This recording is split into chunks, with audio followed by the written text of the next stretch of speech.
Hey there, Leslie Sansone Williams here. I'm going to do an update today on a video that I put on my YouTube channel here 7 years ago called Is It Worth It to Become a Paralegal?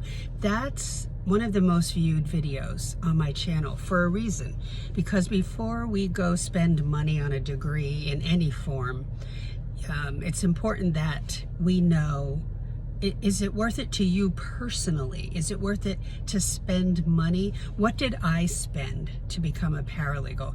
Zero, okay? And while I've been a paralegal for 34 years now, and you're like, oh, Leslie, but things are so different now. They're not really that different, okay? The one state I want to talk about is California. California passed a regulation a few years ago that said you had to have an online degree or certificate program, through a certificate program or through a local college, okay? So check into that. If you're in California, Google, what is required to become a paralegal in the state of California. For everybody else, I want you to look up paralegal regulations for the state of blank and put your state name in there on Google. And really don't go to college websites for obvious reasons, because they want you to take a course or go through a certificate program. But I want you to find out what the truth is about whether you really need to do that or not, okay? And that you're not, it's not where you can't become a paralegal because of finances in many of the other states. So don't use that as a barrier. Okay, but do that research. I've been in this business, this career for 34 years. And yes, things were different. And I came on as they were just starting to learn how to use computers in the legal field. I didn't want to go into it before, okay, because you can't make mistakes on certain legal documents, and on a typewriter, no, wasn't gonna, go down that road. But once computers came into the mix, it was so much easier to enter the field. So let me look at my notes here. Watch the other video. I talk about foundation skills and what you need. The big question is, what area of law will you be happy in? What will light your fire? And if you're like, I don't understand that question, Leslie. I didn't know there were all these areas of law. There are hundreds. Okay, so attorneys, for the most part, specialize in certain areas. So I want you to go look up some of my videos on personal injury law, mediation law. Just start looking for different areas of law and Google that. What are some of the areas of law that paralegals work in? Okay, good research to do there. Let's see. Do most law firms have training in-house? They might say that in the ad, but no one has the time to do that. Don't bank on that. Don't rely on that. Because what they are doing, the attorney will insist that that be placed in the ad and expect the paralegal to be your trainer, and they frankly don't have time.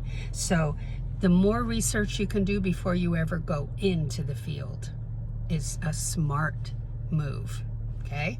Now, my recommendation, if you're looking at this career for the first time, that you're not in the career at this moment, but you're looking at it as like, do I want to do this or not, is to get my book, Legal Break-In, okay? And that's on Amazon. And you can go check it out. That's for a total beginner, a person looking at this career for the first time, not somebody who's been working in a law firm for even 6 months, okay? It's for the person looking at it for the first time, okay? So go to paralegalcoffeetalk.com. There's a resource hub. Sign up and go watch some of the free videos there. Important for you. My favorite area of law is always working trials, preparing for trials. My first job was doing just that. And I wasn't a paralegal yet. My second job, I became a paralegal in personal injury. The first job was in eminent domain and condemnation litigation. just a very obscure area of law. But I enjoyed working with the attorney there. Watch a ton of my videos here and take notes. Let's see. Oh, here's the question. I know a lot of people that go into this field and think they're going to be a type of an attorney, a type of attorney. And that is so far from the truth. You are an assistant to the attorney. Never think you're going to give advice to clients. Never, ever. You are not licensed to do so. So don't go into this thinking, well, I'm going to be advising people. No, you're not. The attorney does that. They have they're licensed to do so, and you are not. So never think that, oh, I'm going to be a kind of entry-level attorney. No, you have to go to law school. You have to get your bachelor's and then go to law school for 3 years. So, and pass the bar exam and then get admitted to your state bar, which is a whole other conversation. Okay? So don't ever think that. People kind of get a little bit off kilter with that. We are assistants. We are to assist the attorney. We are problem solvers. Watch the original video that was, just look for, is it worth it to become a paralegal, on my channel here, and watch that video. It's about 8 minutes long, okay?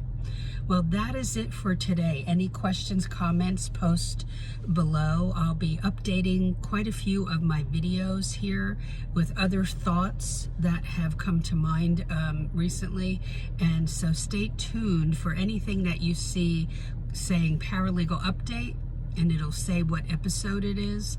And I'll refer to the original video, and you can go watch that as well. And that's it. So questions, comments, post below. Go to the website, paralegalcoffeetalk.com. There's a tab there called Accelerator. That's a class that I might be launching again. Stay tuned for that. All right. If you're interested in that class, go click that tab at paralegalcoffeetalk.com called Accelerator and read what the class is about. All right, have a great day, and I will talk to you in the next video. Bye.